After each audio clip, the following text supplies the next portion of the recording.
ഇത് നമുക്ക് ഫുള്ളായിട്ട് മടക്കാൻ സുഖമായിട്ട് അകത്തോട്ട് കയറാനും പറ്റും.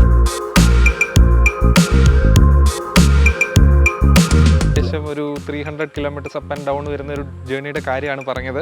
2 കൂൾഡ് ഗ്ലോ ബോക്സ് ആണുള്ളത്.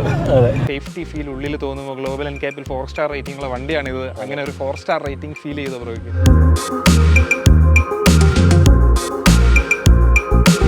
അങ്ങനെയൊക്കെ നോക്കുമ്പോൾ മെയിനായിട്ട് കൺസിഡർ ചെയ്യുന്ന ഒരു കാര്യമാണ് ഫ്യൂവൽ എഫിഷ്യൻസി. എത്ര കിട്ടുന്നുണ്ട് ഇതിൽ? ആ ഒരു പ്രശ്നം എനിക്ക് അത് ടെസ്റ്റ് ഡ്രൈവ് ചെയ്ത സമയത്തും ഞാൻ നോക്കി. ഞാൻ ആദ്യം കരുതി ആ വണ്ടിയുടെ പ്രശ്നമായിരിക്കും. വേറെ വണ്ടി പിടിച്ച് നോക്കുമ്പോഴും അത് അങ്ങനെയാണ് അതിൻ്റെ. ഇന്ന് ഇന്ത്യൻ മാർക്കറ്റിൽ ഇറങ്ങുന്ന ഭൂരിഭാഗം വണ്ടികൾ നോക്കിയാലും എല്ലാവർക്കും ഒന്ന് തന്നെ പറയാനുള്ളൂ, ഓവർ പ്രൈസ്ഡ്. നമ്മുടെ മാരുതി സുസുക്കിയുടെ ഗ്രാൻഡ് വിറ്റാര നോക്കിയാലും 25 lakhs ഒക്കെ കൊടുത്ത് ഗ്രാൻഡ് വിറ്റാര ഹൈബ്രിഡ് എടുക്കേണ്ടി വരുന്നു. കിയ സോണറ്റിന് ടോപ്പ് വേരിയൻ്റ് ഒക്കെ എടുക്കണമെങ്കിൽ 17 lakhsോളം ഓൺ റോഡ് പ്രൈസ് വരുന്നു. ഫോർച്യൂണറിന് 70 lakhs, അത് പിന്നെ നമ്മൾ കൂട്ടുന്നില്ല. അതുപോലെ പല വണ്ടികൾ ഓവർ പ്രൈസ്ഡ് ആണ് എല്ലാവരും പറയുന്നത്. ഒരു 3-4 lakhs എന്തായാലും കൂടുതലാണ് എല്ലാവരും പറയുന്നത്. പക്ഷേ ആർക്കും ഒരു പരാതിയുമില്ല, ഓവർ പ്രൈസ്ഡ് അല്ല, വാല്യൂ ഫോർ മണി എന്ന് പറയുന്ന ചുരുക്കം ചില വാഹനങ്ങളേ ഉള്ളൂ. അതിലൊരു വാഹനമാണ് നമ്മൾ ഇന്ന് കൊണ്ടുവന്നിരിക്കുന്നത്, റെനോ ട്രൈബർ.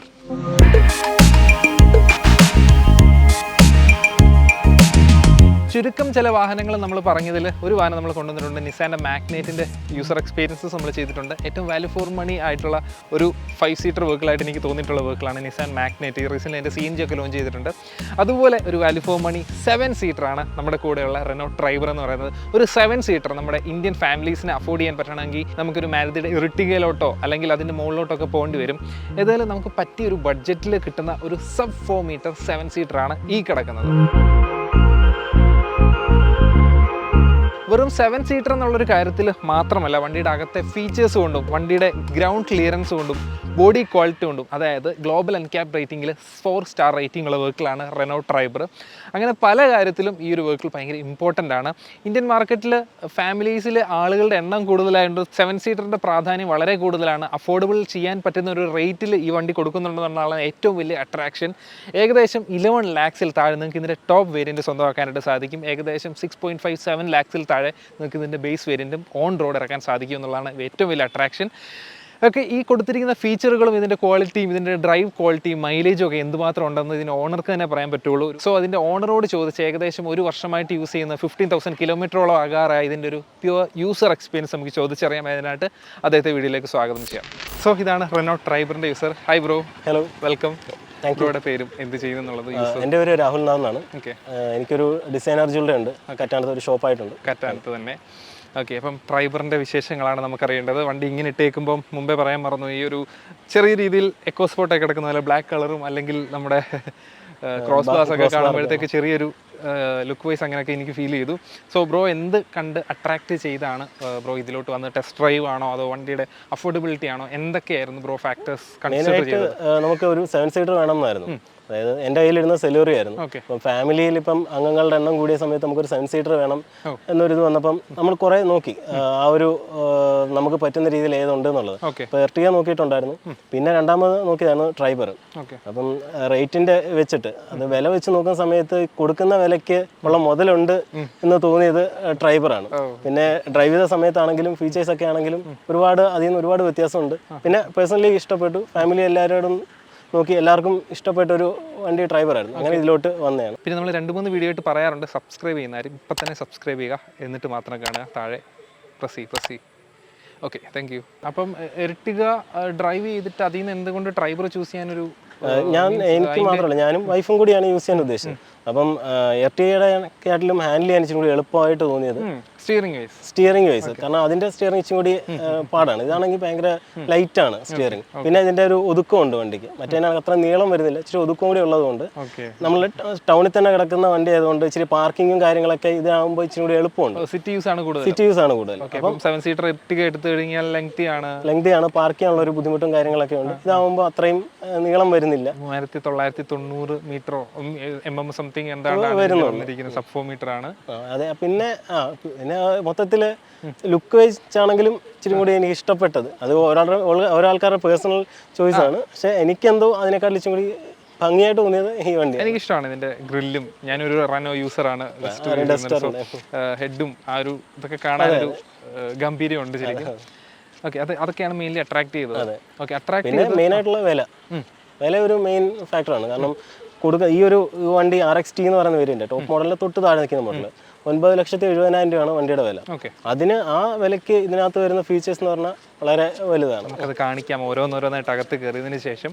അതിന് പിന്നെ പുറത്തെ കാര്യങ്ങൾ സംസാരിക്കാം. അപ്പം 9,70,000 രൂപയ്ക്ക് ടോപ്പ് മോഡലിന് തൊട്ട് താഴെയുള്ള മാനുവൽ വേരിയന്റ്. ഇപ്പോൾ ടോപ്പ് മോഡൽ വേരിയന്റിലോട്ട് പോകണമെങ്കിൽ എത്ര പ്രൈസ് ആയിരുന്നു ഏകദേശം?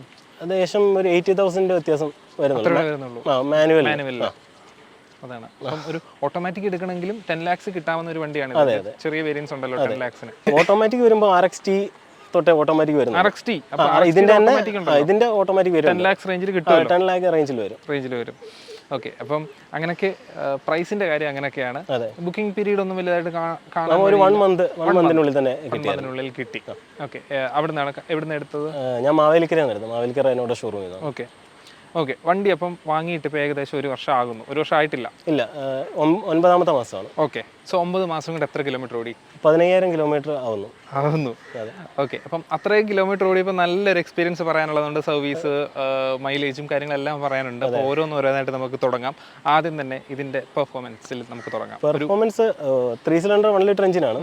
പക്ഷേ നമുക്ക് ഓടിക്കുമ്പോൾ അതിനെക്കാട്ടിലും ആ ഒരു ഈ പറയുന്ന പേപ്പറിലുള്ളതിനെക്കാട്ടിലും കൂടുതൽ പവർ ഫീൽ ചെയ്യുന്നുണ്ട് വണ്ടിക്ക്. എന്നും പറഞ്ഞ് ഈ ഇതിനായിട്ട് ഈ 7 സീറ്റർ ബാക്കിയുള്ള 7 സീറ്ററുമായിട്ട് കമ്പയർ ചെയ്യാൻ നമുക്ക് കഴിയത്തില്ല.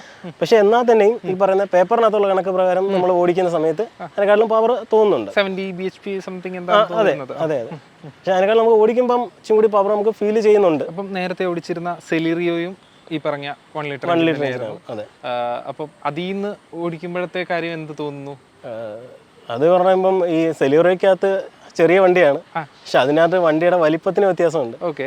പക്ഷേ മടുപ്പിക്കുന്നില്ല. കാരണം ഞാൻ ഈ പറഞ്ഞ ആ വണ്ടി ഓടിക്കുന്നതിനെക്കാട്ടിലും എനിക്ക് അത്യാവശ്യം നല്ല രീതിയിൽ തന്നെ കൊണ്ടുനടക്കാൻ കഴിയുന്നുണ്ട്. വലിയ ലെങ്ത് വൈസും വലുതായിട്ട് കൂടിയിട്ടില്ല. ഇത് ഇത്രയും ലെങ്ത് 4 ആക്കിയിട്ടും ഇതിന്റെ വീൽ ബേസ് കൂട്ടിയിട്ടാണ്. എനിക്ക് തോന്നുന്നു ഈ സെഗ്മെന്റിൽ ഏറ്റവും വലിയ വീൽ ബേസ് ഉള്ള വണ്ടിയാണ്. ഈ ടയറിന്റെ സെന്റർ തൊട്ട് ബാക്ക് ടയറിന്റെ സെന്റർ വരെയുള്ള ഡിസ്റ്റൻസ് കൂട്ടിയിട്ടുണ്ട്. അങ്ങനെയാണ് ഇവർ സ്പേസും കാര്യങ്ങളൊക്കെ മാനേജ് ചെയ്ത് കംഫർട്ടൊക്കെ മാനേജ് ചെയ്തിരിക്കുന്നത്. അപ്പോൾ പവറിന്റെ കാര്യത്തിൽ ബ്രോ ഓക്കെ ആണെന്നാണ് പറയുന്നത്. ഓക്കെയാണ്. ഞാൻ പറഞ്ഞല്ലോ, ഈ ഒരു വണ്ടിയെ ഈ പറഞ്ഞ നമ്മൾ ഏത് വണ്ടി അറിഞ്ഞ് നോക്കിക്കഴിഞ്ഞാൽ അത് ഓക്കെയാണ്. കാരണം വേറെ മറ്റുള്ള ഈ ഒരു റേഞ്ചിലല്ലാതെ വലിയ റേഞ്ചുള്ള വണ്ടിയുടെ കമ്പയർ ചെയ്യുമ്പോഴാണ് നമുക്ക് ഇത് അത്ര പവർ ഇല്ല എന്നൊരു ഫീൽ ഉണ്ടാവുക. അതെ. പിന്നെ ഇതിന് ടർബോ എഞ്ചിൻസ് ഇല്ല. അപ്പം നാച്ചുറൽ ആസ്പിറേറ്റർ മാത്രമേ ഉള്ളൂ. സോ അതിൻ്റെതായിട്ടുള്ള മീൻസ് അല്ലെങ്കിൽ വൈബ്രേഷൻ വൈസ് ഇട്ടുള്ള എന്തെങ്കിലും ബുദ്ധിമുട്ടുകളോ കാര്യങ്ങളൊക്കെ നമുക്ക് ഡ്രൈവില് ക്യാബിൻ നോയ്സ് ഉണ്ട്, പക്ഷെ അരോചകമായിട്ട് ഉണ്ടെന്ന് പറയാനില്ല. നോയ്സ് ഉണ്ട്. വൈബ്രേഷൻ മീൻസ് നമുക്ക് അകത്തിരിക്കുമ്പം മ്യൂസിക് ഒന്നും ഇല്ലാതിരിക്കുന്ന സമയത്ത് നമുക്ക് ആ എഞ്ചിന്റെ നോയ്സ് അകത്ത് കിട്ടും. പക്ഷെ അത് അരോചകമായിട്ടുള്ള രീതിയിലില്ല. അപ്പോൾ ഹൈ RPM-ലൊക്കെ വണ്ടി ഓടിക്കുമ്പോഴാണ് ആ ഒരു ഇതൊക്കെ ഫീൽ ചെയ്യുന്നത്. നമുക്ക് ചില സമയത്ത് ഈ വണ്ടി ഏറ്റവും കൂടുതൽ പവർ ഇല്ലാന്ന് തോന്നുന്നത് പെട്ടെന്ന് ഹൈവേയിലൊക്കെ പോകുന്ന സമയത്ത് നമുക്ക് ഈ പറഞ്ഞ പോലെ ഒരു പവർ ലാഗ് ഫീൽ ചെയ്യാറുണ്ട്. ഈ വലിയ വണ്ടികളൊക്കെ നമ്മൾ ഓവർടേക്ക് ചെയ്യുന്ന ടൈമിൽ, അതായത് 80-90 സ്പീഡ് കഴിഞ്ഞതിന് ശേഷം നമുക്ക് ഒരു പവർ ലാഗ് ഫീൽ ചെയ്യും. ആ ഒരു ഇതേ ഉള്ളൂ. അല്ലാതെ നമ്മുടെ ഞാൻ പറഞ്ഞു ഈ കൂടുതലും ഈ സിറ്റി കടന്നുള്ള ഓട്ടം, ടൗണിൽ കടന്നുള്ള ഓട്ടം ആയതുകൊണ്ട് തന്നെ എനിക്ക് അത്ര വലിയ പ്രശ്നമായിട്ട് തോന്നുന്നില്ല. ഓക്കെ. നമ്മൾ ഒരു ട്രൈബർ റിവ്യൂ ചെയ്തിട്ട് ഏകദേശം 2-3 ഇയേഴ്സ് ആയിട്ടുണ്ട്. സ്റ്റാൻലി ചേട്ടൻ്റെ ആയിരുന്നു. നിങ്ങൾക്ക് കേൾക്കാൻ പറ്റുമെന്ന് അറിയില്ല. ഓക്കെ. അപ്പോൾ അതിൻ്റെ റിവ്യൂവിൽ വളരെ ഡീറ്റെയിൽഡ് ആയിട്ട് സംസാരിച്ചിട്ടുണ്ടായിരുന്നു. പവറിൻ്റെ കാര്യങ്ങളെല്ലാം ഹാപ്പിയാണ്, 100% ഹാപ്പിയാണെന്ന് പറഞ്ഞിരുന്നു. സോ അതുപോലെ ഒരു ലോങ് ഡ്രൈവ് പോകണമെങ്കിൽ എന്തുമാത്രം കാര്യങ്ങൾ ബ്രോയ്ക്ക് ഫീൽ ചെയ്തു? ഞാൻ ഇതിനകത്ത് ഇവിടെ നമ്മുടെ കായംകുളം, എൻ്റെ വീട് വരുന്നത് കായംകുളമാണ്. കായംകുളം ടു കണ്ണൂർ ഞാൻ പോയിട്ടുണ്ടായിരുന്നു. ഏകദേശം 400 കിലോമീറ്റർ വൺ സൈഡ് വരുന്നുണ്ട്. ഇതിലാണ് പോയത്. പക്ഷെ എനിക്ക് അങ്ങനെ വലിയ പ്രശ്നം കാര്യങ്ങളൊന്നും തോന്നിയില്ല. ഒരു പ്രശ്നമില്ല. കാരണം ഞാനും വൈഫ് ഫാമിലി ആയിട്ടാണ് പോയത്. 5 പേരുണ്ടായിരുന്നു. 5 പേരായിട്ട് സുഖമായിട്ട് പോയി. 5 പേരുമായിട്ടാണ് പോയി തിരിച്ചു വന്നു. കുഴപ്പമൊന്നുമില്ലായിരുന്നു. ഡ്രൈവിങ്ങിനും സുഖമാണ്, കുഴപ്പമൊന്നുമില്ല, കംഫോർട്ടാണ് വണ്ടി. ഓവർടേക്ക് ചെയ്യുന്ന കാര്യങ്ങളൊക്കെ എങ്ങനെ? അതാണ് ആ ഒരു പ്രശ്നം. ഞാൻ നേരത്തെ പറഞ്ഞ പോലെ തന്നെ നമ്മൾ വലിയ ഈ ലോങ് ട്രെയിലേഴ്സ് ഒക്കെ പോകുന്ന സമയത്ത് അതിനെ ഓവർടേക്ക് ചെയ്യുന്ന സമയത്ത് ഇച്ചിരി പവർ ലാഗ് ഫീൽ ചെയ്യും. അതും ഈ പറഞ്ഞ പോലെ 80 above പോയതിന് ശേഷമാണ്. ഡൗൺ ഷിഫ്റ്റ് ചെയ്ത് നമുക്ക് എടുത്തോണ്ട് പോകും. അതുവരെയുള്ള സ്പീഡുകൾ അങ്ങനെ മാനേജ്. അതെ. അതും ഈ പറഞ്ഞ 5 പേര് ഇരിക്കുമ്പോഴുള്ള ഇങ്ങനെ ഫീൽ തോന്നിയത്, അതോ ഫുള്ളായിട്ട് വണ്ടി ഫുള്ളായിട്ട് പോകുമ്പോഴേ എനിക്ക് ഇത്ര ഒരു ഇത് ഫീൽ ചെയ്തിട്ട്, അല്ല ഒറ്റയ്ക്ക് പോകുന്ന സമയത്ത് അങ്ങനെ വലിയ പ്രശ്നം തോന്നിയിട്ട് കയറി പോകാൻ പറ്റും. ഇപ്പൊ ഒന്ന് ചോദിക്കുക, ടോപ്പ് സ്പീഡ് എത്ര കയറിയിട്ടുണ്ട്? കേരളത്തിലല്ലാത്ത റോഡെന്ന് പറഞ്ഞാൽ അത് കുഴപ്പമില്ല. കേരളത്തിലല്ലാത്ത 110 വരെ പോയിട്ടുണ്ട്. 110 വരെ പോയിട്ടുണ്ട്. ഓക്കെ, അപ്പോൾ 110 പോകുമ്പോഴത്തെ സ്റ്റിയറിംഗ് ഇഷ്ടപ്പെട്ടെന്ന് പറഞ്ഞു. സ്റ്റിയറിംഗിന്റെ സ്റ്റെബിലിറ്റി ആണ്. അതിപ്പം നമ്മൾ ചെറിയ സ്പീഡിൽ പോകുമ്പോൾ നല്ല സ്മൂത്ത് ആയിട്ടാണ് ഇരിക്കുന്നത്. വണ്ടിയുടെ സ്പീഡ് കൂടുന്നതനുസരിച്ച് അതിന്റെ ഇത് കൂടുന്നുണ്ട്. അങ്ങനത്തെ ഒരു സിസ്റ്റമാണ് സംഭവം. അതൊന്ന് ഞാൻ ടെസ്റ്റ് ഡ്രൈവ് ചെയ്ത സമയത്താണെങ്കിലും എന്നോട് പറഞ്ഞിട്ടുണ്ടായിരുന്നു. അങ്ങനെ ഞാൻ അത് നോക്കിയിട്ടുണ്ട്. നമ്മൾ ആ ഒരു സ്റ്റഡി ആയിട്ട് ഇരിക്കുക. നമ്മൾ സ്പീഡ് കൂടുന്നതനുസരിച്ച് ഇതിന്റെയും സ്റ്റഡി ആയിട്ടാണ് ഇരിക്കുക. അപ്പോൾ ആ ഒരു സ്പീഡിലൊക്കെ വണ്ടിയുടെ വെയിറ്റ് എങ്ങനെ ഫീൽ ചെയ്യുന്നു, അല്ലെങ്കിൽ ഒരു സേഫ്റ്റി ഫീൽ ഉള്ളിൽ തോന്നുമ്പോൾ? ഗ്ലോബൽ എൻക്യാപ്പിൽ 4 സ്റ്റാർ റേറ്റിംഗ് ഉള്ള വണ്ടിയാണിത്. അങ്ങനെ ഒരു 4 സ്റ്റാർ റേറ്റിംഗ് ഫീൽ ചെയ്തോ ബ്രോയ്ക്ക്? കാരണം വണ്ടിക്ക് നമുക്ക് ആ ഒരു തൊടുമ്പോൾ തന്നെ അതിന്റെ ഒരു ബലം നമുക്ക് ഫീൽ ചെയ്യും. വണ്ടി ഞാൻ ഈ പറഞ്ഞ പോലെ ചൂസ് ചെയ്തതിനകത്ത് അതൊരു റീസൺ തന്നെയാണ്. സേഫ്റ്റി എന്നുള്ളൊരു ഇതും കൂടി നോക്കിയപ്പം അത്യാവശ്യം ഈ ബഡ്ജറ്റിൽ നിൽക്കുന്ന അതെ സേഫസ്റ്റ് കാറായിട്ടാണ് അവരുടെ ഇത് തന്നെ എനിക്ക് തോന്നുന്നു കൊടുത്തിട്ടുണ്ടായിരുന്നല്ലോ. സേഫസ്റ്റ് 7 സ്റ്റാർ എന്ന് പറഞ്ഞിട്ട് 7 സീറ്റർ എന്ന് പറഞ്ഞ ഒരു ടാഗ്ലൈൻ കൊടുത്തിട്ടുണ്ടായിരുന്നു അവര്. അങ്ങനെ സേഫ്റ്റി കൂടി നോക്കിയിട്ടുണ്ടായിരുന്നു. വണ്ടി സേഫ്റ്റി ഫീൽ ചെയ്യുന്നുണ്ട്. നമുക്ക് ആ ടോപ്പ് സ്പീഡിൽ പോകുമ്പോഴാണെങ്കിൽ ചില പണ്ട് സെല്യൂർ ചെയ്യുന്ന സമയത്ത് ഇച്ചിരി സ്പീഡ് കൂടുമ്പോൾ തന്നെ വണ്ടി ഇങ്ങനെ ഏറി പോകുന്ന ഒരു ഫീൽ ഉണ്ട്. ഇത് പക്ഷേ നമുക്ക് സ്റ്റെബിലിറ്റി ഉണ്ട്. വണ്ടി സ്പീഡിൽ പോകുന്ന സമയത്താണെങ്കിലും വണ്ടി കൈ നിൽക്കും. ബ്രേക്ക് ചെയ്യുമ്പോഴാണെങ്കിൽ അത്യാവശ്യം നല്ല ബൈറ്റ് ഉണ്ട്. ടയർ അപ്സൈസ് ഒന്നും ചെയ്തിട്ടില്ലെങ്കിൽ പോലും അത് ഫീൽ ചെയ്യുന്നുണ്ട്. ടയർ അപ്സൈസ് ഒക്കെ ചെയ്യുമ്പോൾ സെറ്റ് ആവുമല്ലോ. ചെയ്യണം എന്ന് വിചാരിച്ചിരിക്കുകയാണ്. കണ്ടപ്പോൾ ആദ്യം പെട്ടെന്ന് ഞാൻ നോക്കിയപ്പോൾ അലോയ്സ് ആണെന്നാണ് വിചാരിച്ചത്. സ്വിഫ്റ്റിനൊക്കെ വരുന്ന ടൈപ്പ് ഒരു അലോയ്സ് ആണെന്നാണ് പെട്ടെന്ന് വിചാരിച്ചത്. പക്ഷേ വീൽ കപ്പ് തന്നെ പ്രൊവൈഡ് ചെയ്യുന്നത്. ഇതിന്റെ മുകളിലത്തെ മോഡൽ മാത്രമേ അലോയ്സ് കിട്ടൂ. അതിലും അലോയ് വരുന്നില്ല. ടോപ്പ് മോഡലിനും അലോയ് വരുന്നില്ല. 15 ഇഞ്ചസ് ആണ്. പിന്നെ അതിന് വേറൊരു ടൈപ്പ് ഇത് തന്നെയാണ്, ഡ്രമ്മനാണ് വരുന്നത്. പക്ഷെ അതിന്റെ മേലെ ഒരു കട്ട് ചെയ്ത് ടൈപ്പ്. പുറമേ നോക്കി കഴിഞ്ഞാൽ അലോയ് ആയിട്ട് തന്നെ തോന്നുള്ളൂ. അങ്ങനത്തെ ഒരു ടൈപ്പ് ഇപ്പം ടാറ്റയിലും വരുന്നുണ്ടല്ലോ. അങ്ങനത്തെ ഒരു അങ്ങനത്തെയാണ് വരുന്നത്. ഓക്കെ, പിന്നെ സ്പീഡിൻ്റെ കാര്യം നമ്മൾ ചോദിച്ചപ്പം പ്രത്യേകിച്ച് എടുത്ത് പറയുകയാണ്, ഇത് സ്പീഡിൽ പോകാനോ പറപ്പിച്ച് പോകാനോ പെർഫോമൻസ് ഓറിയൻറ്റഡ് വെഹിക്കിളോ അല്ല. ഇതൊരു 7 സീറ്റർ വെഹിക്കിളാണ്. ഫാമിലി പർപ്പസിന് യൂസ് ചെയ്യാൻ പറ്റിയ അഫോർഡബിൾ ഒരു വെഹിക്കിളാണ്. സോ സ്പീഡിൽ പോകാൻ പറ്റുമോ എന്ന് മാത്രമേ നമ്മൾ ചോദിച്ചിട്ടുള്ളൂ. സ്പീഡിൽ സ്ഥിരമായിട്ട് പോകാൻ പറ്റുന്ന വണ്ടിയാണെന്നല്ല നമ്മൾ പറഞ്ഞിരിക്കുന്നത്. ഓക്കെ, അപ്പം ആ രീതിയിൽ നോർമൽ ഡെയിലി യൂസിനൊന്നും ഒരു പ്രശ്നമില്ല. ഓക്കെ, പിന്നെ കയറ്റം കയറുമ്പോഴത്തെ കാര്യം, അതായത് 5 പേര് അല്ലെങ്കിൽ ഫുൾ 7 സീറ്റ് ആയിട്ട് യൂസ് ചെയ്തിട്ടുണ്ട്. 7 പേരെ വെച്ച് പോയിട്ടുണ്ട്. ബാക്കിൽ കുട്ടികൾ അല്ല, ബാക്കിൽ അഡൽട്ടിനെ വെച്ച് പോയിട്ടുണ്ട്. പക്ഷേ കയറ്റം കയറുന്ന സമയത്ത് അങ്ങനെ വലിയ പ്രശ്നമായിട്ടൊന്നും എനിക്ക് തോന്നിയിട്ടില്ല. ഡൗൺ ഷിഫ്റ്റ് ചെയ്യേണ്ടി വരും. ആ ഒരു ഇത് തന്നെ ഉള്ളൂ. അല്ലാതെ കയറ്റം കയറാതിരിക്കുക അങ്ങനെ മടികളായിട്ടൊന്നും ഇല്ല. കയറി പോകുന്നുണ്ട്. ഫസ്റ്റ് ഗിയറിൽ അത്യാവശ്യം കയറി പോകുന്നുണ്ട്. കാരണം വൈഫിന്റെ വീട് പത്തനംതിട്ടയാണ്. ഇവിടെ എല്ലാം കുന്നും മലയും ഉള്ള സ്ഥലങ്ങളാണ്. ഈ വൈഫിന്റെ വീട് വരുന്നത് തന്നെ ഒരു മലയുടെ താഴെയായിട്ടാണ് വരുന്നത്. അപ്പം അത്യാവശ്യം നല്ല കയറ്റം തന്നെ. കൊട്ടപ്പാറ ഭാഗത്തൊക്കെ വണ്ടി കയറിയിട്ടുള്ളത്. അത് കുത്തനെയുള്ള കയറ്റമാണ്. അതൊക്കെ വണ്ടി കയറി പോകുന്നതാണ്. അങ്ങനെ വണ്ടി കയറ്റം കയറുന്നൊരു പ്രശ്നമൊന്നും തോന്നിയിട്ടില്ല. പിന്നെ ഇതിന് 3rd റോ യൂസ് ചെയ്യാൻ പറ്റുന്നുണ്ടോ? ഒരു 4 സീറ്റ് ഒരു സബ് 4 മീറ്ററിൽ അവർ 3rd റോയും കൂടി ഉൾപ്പെടുത്തിയാണ് തന്നിരിക്കുന്നത്. അത് എങ്ങനെ യൂസ് ചെയ്യാൻ പറ്റുന്നു? ബ്രോ അതിൽ യാത്ര ചെയ്തിട്ടുണ്ട്. ഇതിനകത്ത് ഏറ്റവും ബേസിക്കലി അതൊരു കുഞ്ഞുങ്ങൾക്ക് വേണ്ടിയുള്ള സീറ്റാണ്. മെയിൻ ഞാൻ വണ്ടി എടുത്തപ്പോഴും ബാക്കിൽ വരുന്നത് കുഞ്ഞനാണ്, മകനാണ് ഏറ്റവും ബാക്കിൽ. അപ്പം 3rd റോയിൽ കുഞ്ഞുങ്ങളിരുന്നാണ് കുഞ്ഞുങ്ങൾക്ക് വേണ്ടി പറ്റുന്ന ഒരു സീറ്റാണ്. പക്ഷെ ഇതിനകത്ത് ഞങ്ങൾ 7 പേരായിട്ട് ഗുരുവായൂർ പോയിട്ടുണ്ട്. കായംകുളത്ത് നിന്ന് ബാക്കിൽ അഡൽട്ട് ഇരുന്നിട്ട്. അത് എൻ്റെ അനിയത്തിയുടെ ഒരു ഫ്രണ്ടും ബാക്കിലുണ്ടായിരുന്നു. അങ്ങനെ 7 പേരിരുന്ന് വണ്ടി പോയിട്ടുണ്ട്. അവരോട് ചോദിച്ചാൽ പക്ഷെ അവർക്ക് അങ്ങനെ വലിയ പ്രശ്നമായിട്ട് തോന്നിയിട്ടില്ല. പിന്നെ ഇടയ്ക്ക് സ്വിച്ച് ചെയ്യാറുണ്ട് സീറ്റുകൾ അങ്ങോട്ടും ഇങ്ങോട്ടും. അങ്ങനെ അതുകൊണ്ട് തന്നെ വലിയ പ്രശ്നമായിട്ട് തോന്നിയിട്ടില്ല. ഒരു 300 കിലോമീറ്റർ അപ്പ് ആൻഡ് ഡൗൺ വരുന്ന ഒരു ജേർണിയുടെ കാര്യമാണ് പറഞ്ഞത് അല്ലേ? അതെ, 300 പ്ലസ് പോകും. നമ്മളവിടെ നിന്ന് ഇപ്പം 190 കിലോമീറ്റർ വരുന്നുണ്ട്. 190 വരുന്നുണ്ട് അവിടുന്ന് വരുമ്പോൾ. ഓക്കെ, അതും കുഴപ്പമില്ലാതെ. അതെ, മീൻസ് ഈ പറയുന്ന പോലെ അത്ര കംഫർട്ട് ഉണ്ടെന്ന് ഞാൻ പറയുന്നില്ല. പോകാൻ പറ്റും, കാര്യം നടക്കും. Priority matters. കാരണം നിങ്ങൾക്ക് പെർഫോമൻസ് ആണ് വേണ്ടത്, അല്ലെങ്കിൽ ലാവിഷായിട്ട് ഇരുന്നാണ് പോകേണ്ടത് എന്നുള്ളൊരു ഇതിലല്ല ഈ പറയുന്നത്. പോകണമെങ്കിൽ വേണം, പറ്റും. ബ്രോ പോയിട്ടുണ്ട്. കാരണം നമുക്ക് ആ റോ അങ്ങോട്ടും ഇങ്ങോട്ടും അഡ്ജസ്റ്റ് ചെയ്യാൻ പറ്റും. അഡ്ജസ്റ്റ് ചെയ്തിട്ട് കഴിഞ്ഞാൽ ബാക്കിൽ അഡൽട്ട് ഇരിക്കുന്ന കുഴപ്പമില്ല. പക്ഷെ അത് അഡൽട്ടിന് പറ്റിയ സീറ്റ് എന്നല്ല ഞാൻ പറയുന്നത്. മനസ്സിലായി. പിന്നെ 3rd റോയിൽ വരെ AC കൊടുത്തിട്ടുണ്ട്. 3rd റോയിൽ വരെ AC ഉണ്ട് ഈ ഒരു പ്രൈസിൽ. അതൊക്കെ എങ്ങനെ പ്രോപ്പർലി നല്ല AC ആണ്. എഫിഷ്യൻസി എങ്ങനെയുണ്ട്? നല്ല AC ആണ് വരുന്നത്. ബാക്കിൽ വരെയാണെങ്കിലും നല്ല പെട്ടെന്ന് തന്നെ കൂളിംഗ് ആവും. നല്ല AC-യുടെ ഭാഗത്താണെങ്കിലും പക്കയാണ്, പ്രശ്നമൊന്നുമില്ല. ഓക്കെ, പിന്നെ ഗ്രൗണ്ട് ക്ലിയറൻസ് എങ്ങനെയുണ്ട്? ഇതിന്റെ അടി തട്ടുന്ന പ്രശ്നങ്ങൾ അല്ലെങ്കിൽ കുറച്ചുകൂടെ കൂടുതലാണ് വണ്ടിക്ക്. കാരണം നമ്മുടെ ഇപ്പം NH66 പൊളിച്ചിട്ടേക്ക് ഞങ്ങളുടെ ആ വഴിയാണ് അപ്പം വീട് വരുന്നത് കായംകുളത്ത്. അപ്പം അതിലേക്കൂടെ തന്നെ സ്ഥിരം പോകുന്ന ഇതുവരെ അങ്ങനെ പ്രശ്നങ്ങളൊന്നും അടിയട്ടിയ വിഷയങ്ങളൊന്നും ഉണ്ടായിട്ടില്ല. MPV ആണെങ്കിൽ ഒരു SUV-യുടെ ഗ്രൗണ്ട് ക്ലിയറൻസ് ഒക്കെ കൊടുത്തിട്ടുണ്ട്. ഗ്രൗണ്ട് ക്ലിയറൻസ് ഉണ്ട് അത്യാവശ്യം. അങ്ങനൊന്നും കുഴപ്പമില്ല. കുഴപ്പമൊന്നുമില്ല. പിന്നെ സ്പേസിന്റെ കാര്യം നോക്കുമ്പോൾ ഡിക്കി സ്പേസ് യൂസ് ചെയ്യാൻ പറ്റില്ല. ഡിക്കി വളരെ കുറവാണ്. ചിന്തിക്കുക വേണം. 5 സീറ്റർ ആയിട്ട് യൂസ് ചെയ്യുമ്പോൾ മാത്രമേ അത് പറ്റൂ. ചെറിയ കുഞ്ഞു ബാഗ് വല്ലതും വെക്കാന്നുള്ളതല്ലാതെ പറ്റില്ല. പിന്നെ ഇത് നമുക്ക് ഒരെണ്ണമായിട്ട് സ്പ്ലിറ്റ് മറ്റേ 50-50 സ്പ്ലിറ്റ് ചെയ്യുന്നത്. സ്പ്ലിറ്റ് ചെയ്തിട്ട് വേണമെങ്കിൽ അതിനകത്ത് ലഗേജ് 50-50 ആയിട്ട് ഒരാൾക്ക് ഇരിക്കാം, ബാക്കി നമുക്ക് ലഗേജ് വെക്കാവുന്ന രീതി ചെയ്യാം. പിന്നെ വേണമെങ്കിൽ മൊത്തമായിട്ടും അതായത് സീറ്റ് ഉൾപ്പെടെ നമുക്ക് ഊരി മാറ്റി വെക്കാൻ പറ്റും. സിമ്പിൾ ആണ്. ഊരി മാറ്റി നമ്മുടെ പഴയ വീഡിയോയിൽ കാണിച്ചു. അതെ അതെ, സിമ്പിൾ ആയിട്ട് നമുക്ക് അത്രയും സീറ്റും ഊരി മാറ്റിയിട്ട് ഫുള്ള് ഡിക്കി ആയിട്ട് നല്ലൊരു സ്പേസ് അപ്പോൾ ഡിക്കി ആയിട്ട് സ്പേസ് ആക്കാം. ഓക്കെ. പിന്നെ എത്ര എയർ ബാഗ്സ് ആയിരുന്നു ഇതിൽ വരുന്നത്? ഇത് 2 എയർ ബാഗ്സ്. 2 air bags. അപ്പം ഇപ്പം മാൻഡേറ്ററി ആക്കിയതിന് ശേഷമൊക്കെ 6 എയർ ബാഗ്സ് കിട്ടുള്ളൂ. അതെ, ഇപ്പം ഇതിനകത്ത് 2 എയർ വരുന്നുള്ളൂ. 2 എയർ ബാഗ്സ് ആണ് വന്നിരിക്കുന്നത്. അങ്ങനെയൊക്കെ നോക്കുമ്പോൾ മെയിനായിട്ട് കൺസിഡർ ചെയ്യേണ്ട ഒരു കാര്യമാണ് ഫ്യൂവൽ എഫിഷ്യൻസി. എത്ര കിട്ടുന്നുണ്ട് ഇതിൽ? എനിക്ക് ലോങ് പോകുന്ന സമയത്ത് 18 വരെ കിട്ടുന്നുണ്ട്. 17 to 18 ലോങ്ങിന് കിട്ടും. ഓക്കെ. അല്ലാതെ നോർമൽ യൂസ് ഒരു 15 to 16 അത് കിട്ടുന്നുണ്ട്. നമ്മൾ എറണാകുളം പോലെ ടൗണിൽ കിടന്ന് ഓടുന്ന സമയത്ത് ഒരു 13-14 ആ ഒരു റേഞ്ച് കിട്ടുന്നുണ്ട്. കുഴപ്പമില്ലല്ലോ. അത്യാവശ്യം നല്ല ഫ്യൂൽ എഫിഷ്യൻ്റ് ആണ് വണ്ടി. ഈ പറഞ്ഞ പോലെ ടൗൺ സൈഡിലോട്ടൊക്കെ പോകുകയാണെങ്കിലാണ് ഈ പറഞ്ഞ 13-14 കിട്ടുന്നത്. അല്ലാതുള്ള നോർമൽ നമ്മുടെ അല്ലാത്ത റോഡിലൊക്കെ ഒരു 15 ഒക്കെ കിട്ടും. ഏറ്റവും കുറഞ്ഞ 15 കിട്ടും. അത് താഴോട്ട് പോകത്തില്ല. 1 ലിറ്റർ ആണ്. ടർബോ അല്ല കേട്ടോ. പിന്നെ വേറെ ഡ്രൈവിംഗ് സ്റ്റൈലും ബേസ് ചെയ്തിരിക്കും. ഇതേ സമയം തന്നെ നമ്മുടെ സർവീസിന് പോയ സമയത്ത് അവിടെ ഒരാളെ കണ്ട പുള്ളിക്ക് 12 കിട്ടുന്നുള്ളൂ എന്ന് പറഞ്ഞു. ഓരോ ആൾക്കാരുടെ ഡ്രൈവിങ്ങിന്റെ രീതിയും വ്യത്യാസം ഉണ്ടാവും. അതിനനുസരിച്ച് മൈലേജ് വേരിയേഷൻ ഉണ്ടാവും. Okay okay. പിന്നെ ഇതിന്റെ ടർബോസിനും അത്യാവശ്യം എഫിഷ്യൻസി കിട്ടുമെന്ന് തോന്നുന്നു. കാരണം നിസാൻ മാഗ്നൈറ്റ് ടർബോയ്ക്കൊക്കെ ഇത് കിട്ടുന്നുണ്ട്. നിസാൻ മാഗ്നൈറ്റിന്റെ സെയിം പ്ലാറ്റ്ഫോമിൽ ഇത് വന്നിരിക്കുന്നത് കേട്ടോ. സെയിം പ്ലാറ്റ്ഫോമിൽ വരുന്ന CMF പ്ലാറ്റ്ഫോമിൽ വരുന്ന വർക്കുകളാണ് ഇതും. ഓക്കെ. മാഗ്നൈറ്റ് യൂസ് ചെയ്തിട്ടുണ്ടോ? മാഗ്നറ്റ് ഇല്ലല്ലോ, ഉപയോഗിച്ചിട്ടില്ല. അത് കൺസിഡർ ചെയ്തില്ല. 7 സീറ്റർ മാത്രം. 7 സീറ്റർ മാത്രം. കാരണം ഇപ്പം ഞാൻ പറഞ്ഞല്ലോ ഫാമിലിയുടെ എണ്ണം കൂടുതലായതുകൊണ്ട് 7 സീറ്റർ എന്നുള്ള ഒരു ഇത് വെച്ചിട്ടാണ് അത് മാത്രമേ പോയത്. ഓക്കെ. ഇനി നമുക്ക് ഇന്റീരിയറിലോട്ട് കയറി അകത്തെ ഫീച്ചേഴ്സ് ഒക്കെ ഒന്ന് കാണാം. ഓക്കെ. സോ റെനോ ട്രൈബറിന്റെ ഇന്റീരിയറിൽ കയറി ഞാൻ തന്നെ ഒന്ന് ഓടിച്ചു നോക്കാമെന്ന് വിചാരിച്ചു.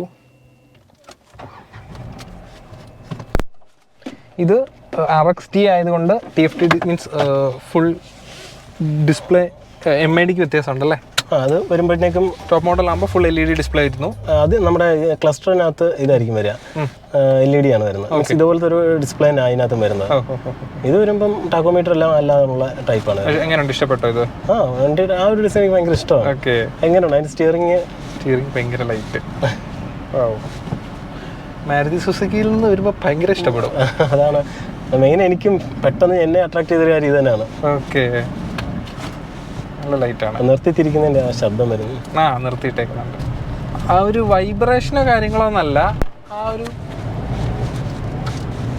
നോയ്സ് ചെറിയ വലിയ പ്രശ്നമുള്ള കാര്യമല്ല ശരിക്കും. നമ്മളെല്ലാം കൺസിഡർ ചെയ്യണമല്ലോ. അതെ. ഓ, ഇതിന് റൈറ്റിൽ തന്നെയാണോ ഇൻഡിക്കേറ്റർ വരുന്നത്? അതെ. ഓപ്പോസിറ്റ് അല്ല? അല്ലല്ല. ഓ, ഓക്കെ ഓക്കെ. മറ്റേതിനൊക്കെ തിരിച്ചായിരുന്നു.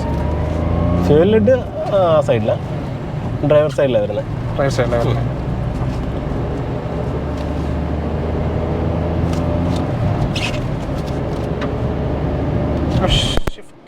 ബ്രേക്കിംഗ് നൈസ് ആണല്ലോ. അതെ, നല്ല ബ്രേക്കിംഗ് ആണ്. ബ്രേക്കിംഗ് എത്ര പ്രതീക്ഷയില്ല കേട്ടോ. നമ്മൾ ഈ 2024 മോഡലിലോട്ട് വന്നതിന് ശേഷം കുറേ അപ്ഡേറ്റ്സ് ആ രൂപത്തിന് അതുപോലെ തന്നെ നിലനിർത്തിക്കൊണ്ട് അല്ലാതെ കുറേ വ്യത്യാസങ്ങൾ വന്നിട്ടുണ്ട് വണ്ടിക്ക്. ഓക്കെ. അകത്ത് എന്തൊക്കെയാണ് വ്യത്യാസങ്ങൾ? ഇപ്പം റിവേഴ്സ് ക്യാമറ വരുന്നുണ്ട് വണ്ടിക്ക്. മറ്റുള്ള RXT തന്നെ പഴയ മോഡലിന് റിവേഴ്സ് ക്യാമറ ഇല്ല. അതിനകത്ത് സിസ്റ്റം ഉണ്ട്. യൂട്യൂബിലുള്ള വീഡിയോസിലെല്ലാം ക്യാമറ ഇല്ല, വൈപ്പർ ഇല്ല. RXT എന്ന് പറയുന്ന വേരിയന്റിന്. പക്ഷെ ഇതിനകത്ത് വരുമ്പം റിവേഴ്സ് ക്യാമറ വരുന്നുണ്ട്, വൈപ്പർ വരുന്നുണ്ട്. അതുപോലെ ബാക്കിലത്തെ ഡോറിനകത്ത് സ്പീക്കേഴ്സ് വരുന്നുണ്ട്. RXTയുടെ മുമ്പിലത്തെ മോഡലിനകത്ത് ഫ്രണ്ടിൽ 2 ഡോറിൽ മാത്രമേ സ്പീക്കേഴ്സ് വരുന്നുണ്ടായിരുന്നുള്ളൂ. അങ്ങനെ അതാണ് മെയിൻ ആയിട്ടുള്ള ഒരു ഇത്. ഇതിനകത്ത് പിന്നെ ടോപ്പ് മോഡലുമായിട്ട് കമ്പയർ ചെയ്യുമ്പം മറ്റേ ബാക്കിൽ ഡിഫോഗറില്ലേ, ഡിഫോഗറില്ല. ടയർ സൈസ് 14 ഇതിന് വരുന്നത്, മറ്റേ 15 വരുന്നത്. പിന്നെ ഇതിനകത്ത് TFT സ്ക്രീൻ, സ്പീഡോമീറ്ററും ഓഡോമീറ്ററും എല്ലാം അത് TFT സ്ക്രീനാണ് വരുന്നത്. ഇതിനകത്താകുമ്പോൾ എല്ലാം ഉള്ള ടൈപ്പാണ് വരുന്നത്. അപ്പോൾ ഏകദേശം ഒരു 80,000 കൂടെ കൊടുത്തു കഴിഞ്ഞാൽ നിങ്ങൾക്ക് അതൊക്കെ കിട്ടും. അതൊക്കെ കിട്ടും. അതെ. പിന്നെ DRL വരും. പിന്നെ DRL വരുന്നില്ല. DRL ചെയ്യിക്കണ്ടേ? അതെ, DRL ചെയ്യണം. DRL ചെയ്യിക്കണം എന്ന് ഇങ്ങനെ വിചാരിച്ചിരിക്കുകയാണ്. അതായത് റിയർ വൈപ്പർ കൊടുത്തതൊക്കെ നന്നായി. കാരണം അതൊന്നും ചെയ്യിക്കാനും പറ്റത്തില്ല, ആവശ്യമുള്ള കാര്യമാണ്. ചില വണ്ടികൾക്കൊക്കെ ടോപ്പ് മോഡൽ മാത്രമേ റിയർ വൈപ്പേഴ്സ് കൊടുക്കുന്നുള്ളൂ. കഴിഞ്ഞ ദിവസം എന്നോട് കോൺടാക്ട് ചെയ്ത ഒരാൾ പറഞ്ഞു ടോപ്പ് മോഡൽ മാത്രമേ കൊടുക്കുന്നുള്ളൂ. അത് ശരിക്കും ഒരു മാൻഡേറ്ററി ആയിട്ട് വേണ്ട ഒരു സംഭവമാണ് റിയർ വൈപ്പർ എന്ന് പറയുന്നത്. അത് ടോപ്പ് മോഡലിൽ മാത്രം കൊടുക്കുന്നത് ശരിയായിട്ടുള്ള കാര്യമല്ല. പിന്നെ ഇതിന് ടയർ പ്രഷർ മോണിറ്ററിംഗ് സിസ്റ്റവും വന്നിട്ടുണ്ട്. പിന്നെ 2 ഇവിടെ ഗ്ലോ ബോക്സ് സ്റ്റോറേജ് സ്പേസും ആവശ്യം പോലെ ഉണ്ട്. ഇവിടെയും വരുന്നുണ്ട്. പിന്നെ താഴെ ഒരു കോൾഡ് സ്റ്റോറേജ്. കോൾഡ് ആണോ? കോൾഡ് ആണ്. പിന്നെ അതും ഇവിടെയുണ്ട്. ഇവിടെയും കോൾഡ് ആണ്. ഓ, ഇവിടെ ഒരു സ്പേസ് വരുന്നുണ്ട്. ഇത് RXT എന്ന് പറയുന്ന വേരിയന്റ് തൊട്ട് മുകളിലോട്ടുള്ള എല്ലാ മോഡൽസിനും ഉണ്ട്. ശരിക്കും അതിനകത്തൊരു AC വെന്റ് കൂടെ കൊടുക്കേണ്ട ആവശ്യമേ ഉള്ളത് പലരും ചെയ്യാറില്ല. ഇവര് അതും ഉൾപ്പെടുത്തിയിട്ടുണ്ട് ബിലോ 10 lakhs അല്ലേ? രണ്ട് കൂൾഡ് ഗ്ലോ ബോക്സ് ആണുള്ളത്. ഓക്കെ. അപ്പം ചുരുക്കി പറഞ്ഞാൽ 2024 യൂസർ റിവ്യൂസ് ഒന്നും വേറെ വന്നിട്ടില്ലെന്ന് തോന്നുന്നു. ഇല്ല, ഞാനും അങ്ങനെ മലയാളത്തിൽ കണ്ടിട്ടില്ല. ഓക്കെ. അപ്പം കുറെ കാര്യങ്ങൾ വ്യത്യാസം വന്നതുകൂടെ നമുക്ക് കാണിക്കാൻ പറ്റി. ഓക്കെ. AC കൂളിംഗ് കുറച്ച് അത്ര ഫാസ്റ്റ് എന്ന് പറയാനല്ല, എന്നാലും മോശമല്ല ഉണ്ട്. പിന്നെ ബാക്കിലത്തെ 3 റോയിലും വരുന്നുണ്ട്. 3 റോയിലും വരുന്നുണ്ട്, അതാണ് ഏറ്റവും വലിയ കാര്യം. അപ്പോൾ ഈ ഫാമിലി ആയിട്ട് 7 സീറ്ററിൽ ആ ഒരു സമയത്ത് പോയപ്പോൾ ഫുള്ളി എക്വിപ്ഡ് ആയിട്ട് പോയപ്പോൾ ആർക്കും മുഷിച്ചിലും കാര്യങ്ങളൊന്നും ഉണ്ടായിരുന്നില്ല. കാരണം എല്ലായിടത്തും AC നല്ലതായിട്ട് കിട്ടുന്നുണ്ടായിരുന്നു. ഈ ഫുൾ ഒക്യുപ്പൻസിയിൽ AC കയറ്റം കയറുമ്പോൾ എങ്ങനെയുണ്ട്? ഞാൻ പറഞ്ഞല്ലോ, ഡൗൺ ഷിഫ്റ്റ് ചെയ്യേണ്ടതായിട്ട് വരും. പക്ഷെ എന്നാലും ബുദ്ധിമുട്ടൊന്നും തോന്നിയിട്ടില്ല. ഫസ്റ്റ് ഗിയറിലൊക്കെ ആണെങ്കിലും വണ്ടി കയറി പോകും. വരുന്ന സ്പീഡിൽ അങ്ങനെ കയറാൻ കഴിയില്ല, പക്ഷെ ഡൗൺ ഷിഫ്റ്റ് ചെയ്ത് വണ്ടി കയറി പോകാൻ പറ്റും. പിന്നെ നമ്മൾ ഈ ഫുള്ള് മീൻസ് 7 വരെ വെച്ച് ഞാൻ കയറിയിട്ടില്ല, 5 വരെ വെച്ച് കയറിയിട്ടുണ്ട്. പക്ഷെ കുഴപ്പമൊന്നുമില്ല, വണ്ടി കയറി പോകുന്നുണ്ട്. ഞാനിപ്പം 4th ഗിയറിലാണ്, അത്ര ലോ ഗിയറിലൊന്നുമല്ല. എന്നിട്ടും ഒരു 45 to 60 വരെയൊക്കെ ആവശ്യത്തിന്. അതുപോലെ നോക്കിങ് അങ്ങനെ പെട്ടെന്ന് നോക്ക് ചെയ്യുന്നില്ല വണ്ടി. കൊണ്ടുപോകാൻ പറ്റും അല്ലേ? ഗിയേഴ്സിൽ. അതെ. എനിക്ക് ബ്രേക്കിംഗ് ആണ് ഇതിന്റെ പെട്ടെന്ന് അട്രാക്ട് ചെയ്തത്. സ്റ്റിയറിംഗ് ആൻഡ് ബ്രേക്കിംഗ് അട്രാക്ട് ചെയ്തു. ഓക്കെ. ഇനിയിപ്പം ഇതിൻ്റെയൊക്കെ ക്വാളിറ്റിയാണ് അറിയേണ്ടത്. ബ്രോയ്ക്ക് എങ്ങനെ ബിൽഡ് ക്വാളിറ്റി മീൻസ് ബോഡി അകത്തെ ഓരോ പാർട്സിൻ്റെയും ക്വാളിറ്റിയിലെ ഫിറ്റ് ആൻഡ് ഫിനിഷും കാര്യങ്ങളൊക്കെ എങ്ങനെ ഫീൽ ചെയ്തു? ഈ പറഞ്ഞ ഗിയർ ഷിഫ്റ്റിംഗ് മറ്റേ മാരുതിയിൽ നിന്ന് വന്നുകൊണ്ടായിരിക്കാം. മാരുതിയിലെ ഗിയർ ഭയങ്കര സ്മൂത്താണ് ഗിയർ വരുന്നത്. അത് വെച്ച് നോക്കുമ്പോൾ ഇതിന് ഇച്ചിരി ടൈറ്റ് ആയിട്ട് ഫീൽ ചെയ്തിട്ടുണ്ട്. ആ ഒരു ഇത് മാത്രമേ എനിക്ക് അകത്ത് അങ്ങനെ ഒരു ഇതായിട്ട് തോന്നിയിട്ടുള്ളൂ. ഫുള്ളി സാറ്റിസ്ഫാക്ഷൻ ഒരു ഗിയർ ട്രാൻസ്മിഷൻ ചെയ്യുമ്പോൾ കിട്ടുന്നില്ല. ഇല്ല, ആ ഒരു പ്രശ്നം എനിക്ക് അത് ടെസ്റ്റ് ഡ്രൈവ് ചെയ്ത സമയത്തും ഞാൻ നോക്കി. ഞാൻ ആദ്യം കരുതി ആ വണ്ടിയുടെ പ്രശ്നമായിരിക്കും. വേറെ വണ്ടി പിടിച്ച് നോക്കിയപ്പോഴും അത് അങ്ങനെയാണ്. അതിൻ്റെ ചെറിയൊരു ടൈറ്റ് ആണ്. കാരണം മെയിൻ മാരുതിയുടെ എന്ന് പറഞ്ഞാൽ ഭയങ്കര സ്മൂത്ത് ആണല്ലോ. ആ ഒരു ഇത് വെച്ച് നോക്കുമ്പോൾ ഇച്ചിരി ഇതുണ്ട്. പക്ഷെ എന്നാലും ഇത് ഓക്കെയാണ്, വലിയ ബുദ്ധിമുട്ടായിട്ടില്ല. കാരണം ഓടിച്ചു തുടങ്ങി കഴിയുമ്പോൾ നമുക്കത് പ്രശ്നമായിട്ട് തോന്നത്തില്ല. പെട്ടെന്ന് മാരുതി ഇങ്ങോട്ട് ഷിഫ്റ്റ് ആയ സമയത്ത് ഒരു ബുദ്ധിമുട്ട് തോന്നിയായിരുന്നു. മനസ്സിലായി. വണ്ടി സ്ലോ സ്പീഡ് ആകുമ്പോഴത്തേക്ക് ഭയങ്കരമായിട്ട് ലൈറ്റ് ആവും അല്ലേ? അതെ. വണ്ടിയുടെ സ്പീഡ് ഡിപ്പെൻഡ് ചെയ്തിരിക്കും. അതിന്റെ ക്യാമറ അത്യാവശ്യം ക്ലാരിറ്റി ഒക്കെ ഉണ്ട്. ക്യാമറ കുഴപ്പമില്ല. ക്യാമറ കൊടുത്തല്ലോ അവര്. അത് തന്നെയാണ്, അതും ടോപ്പ് വേരിയന്റിൽ മാത്രമല്ല കൊടുത്തിരിക്കുന്നത്, അതിന്റെ താഴെയും കൊടുത്തല്ലോ. അത് തന്നെയാണ് ഏറ്റവും വലിയ കാര്യം. ഇൻഫർടൈൻമെന്റ് എങ്ങനെയുണ്ട്? അത്യാവശ്യം 7 ഇഞ്ചാന്ന് തോന്നുന്നു കണ്ടിട്ട്. 7 ഇഞ്ചാണ്. അത്യാവശ്യം ടച്ച് റെസ്പോൺസ് ഒക്കെ കുഴപ്പമില്ല. പിന്നെ വയേർഡ് ആണ്. കാർപ്ലേയും ആൻഡ്രോയിഡ് ഓട്ടോയും ഉണ്ട്. പിന്നെ മ്യൂസിക് സിസ്റ്റം ആണെങ്കിലും നല്ല സൗണ്ട്, നല്ല ഇതാണ്, നല്ല സൗണ്ടാണ്. പിന്നെ ഇപ്പോഴത്തെ കാലത്ത് വയേർഡ് ആൻഡ്രോയിഡ് ഓട്ടോ വയർലെസ് ആക്കാൻ വലിയ ബുദ്ധിമുട്ടൊന്നുമില്ല. പല ഡിവൈസസ് കിട്ടും. നമ്മൾ ടൊറൈൻ്റെ ഒരു ഡിവൈസ് നമ്മൾ ചെയ്തിട്ടുണ്ട്. ആർക്കെങ്കിലും വേണമെങ്കിൽ അതിനകത്ത് യൂട്യൂബ് വരെ കാണാൻ പറ്റും ഫോണിൽ സ്ക്രീനിൽ. അപ്പം അതിന്റെ ഡീറ്റെയിൽ ഞാൻ താഴെ കൊടുത്തേക്കാം, വേണ്ടവർ പർച്ചേസ് ചെയ്യുക. ഓക്കെ. അങ്ങനെയുള്ള പർപ്പസ് നടക്കുന്നുണ്ട്. അതിനങ്ങനെ ലാഗോ കാര്യങ്ങളൊന്നും ഇല്ല. ലാഗൊന്നുമില്ല. പക്കയാണ്. കോൾ എടുക്കുന്ന ടൈമിലൊക്കെ ആണെങ്കിൽ തന്നെ സംഭവം നല്ല രീതിയിൽ വർക്ക് ചെയ്യുന്നുണ്ട്. ഓക്കെ. പിന്നെ സ്പീക്കർ ക്വാളിറ്റി സൂപ്പറാണ് കേട്ടോ. ഈ ഒരു വിലയുള്ള വണ്ടിയെ വെച്ച് നോക്കുമ്പോൾ അത്യാവശ്യം നല്ല ക്വാളിറ്റി ഉണ്ട് സ്പീക്കർ. സൗണ്ട് ക്ലാരിറ്റിയും ഒക്കെ നല്ലതാണ്. അത്യാവശ്യം ചെറിയ ബേസും ഉണ്ട്. ആവശ്യത്തിനുണ്ട്. ഇതിൽ ഡ്രൈവിംഗ് നമ്മുടെ റിപ്പോർട്ട്സ് ഒക്കെ കിട്ടും അല്ലേ? ഡ്രൈവിംഗ് റിപ്പോർട്ട്സ് കിട്ടും. അതിന്റെ ഡ്രൈവ് കോച്ചിങ് എന്നൊക്കെ പറഞ്ഞ കുറെ ഓപ്ഷൻസ് ഒക്കെ ഉണ്ട്. അങ്ങനെ കുറെ കാര്യങ്ങൾ ഇതിനകത്ത്. ഡ്രൈവ് സ്കോറിംഗ്, ഡ്രൈവിംഗ് എങ്ങനെ ഉണ്ടെന്നൊക്കെ ഒരു റിപ്പോർട്ടൊക്കെ തരുന്നു. സ്റ്റിയറിംഗ് കൺട്രോൾസ് ഉണ്ട്. സ്റ്റിയറിംഗിൽ തന്നെ നമുക്ക് അത് അത്യാവശ്യം കൺട്രോൾ ചെയ്യാൻ പറ്റും. ഓക്കെ. അങ്ങനെയുള്ള കാര്യങ്ങളെല്ലാം കൊടുത്തിട്ടുണ്ട്. പിന്നെ ഹെഡ്ലൈറ്റ് വിസിബിലിറ്റി എങ്ങനെയുണ്ട്? ഇതിന്റെ പ്രൊജക്ടർ ഹെഡ്ലാമ്പാണ് വരുന്നത്. നല്ല ഹെഡ്ലാമ്പാണ് വരുന്നത്. നല്ല വിസിബിലിറ്റിയും കാര്യങ്ങളൊക്കെ ഉണ്ട്. നൈറ്റ് ഡ്രൈവ് പോകുമ്പോൾ അത്യാവശ്യം നല്ല വെട്ടം തന്നെ ഉണ്ട് വണ്ടിക്ക്. മഴയത്തും കുഴപ്പമില്ല. ഓക്കെ. ഒരു DRL കൂടെ മീൻസ് അല്ലെങ്കിൽ ഒരു ഫോഗ് ലാംപ്സ് കൂടെ ആഡ് ചെയ്യണം. ഫോഗ് ലാമ്പ് വേണം എന്നുണ്ടായിരുന്നു. ഇതിന് ഫോഗ് ലാമ്പ് വരുന്നില്ല വണ്ടിക്ക്. അതൊരു DRL പോലെ ഒരു ഇതേ വരുന്നുള്ളൂ. ഫോഗ് ലാമ്പ് കൊണ്ടുവച്ചുകൂടി നല്ലതായിരുന്നു. പക്ഷെ നമുക്ക് അഡീഷണലി ഇപ്പം ചെയ്യാൻ പറ്റുന്നു, അതിനുള്ളൊരു ഓപ്ഷൻ ഉണ്ട് അവിടെ.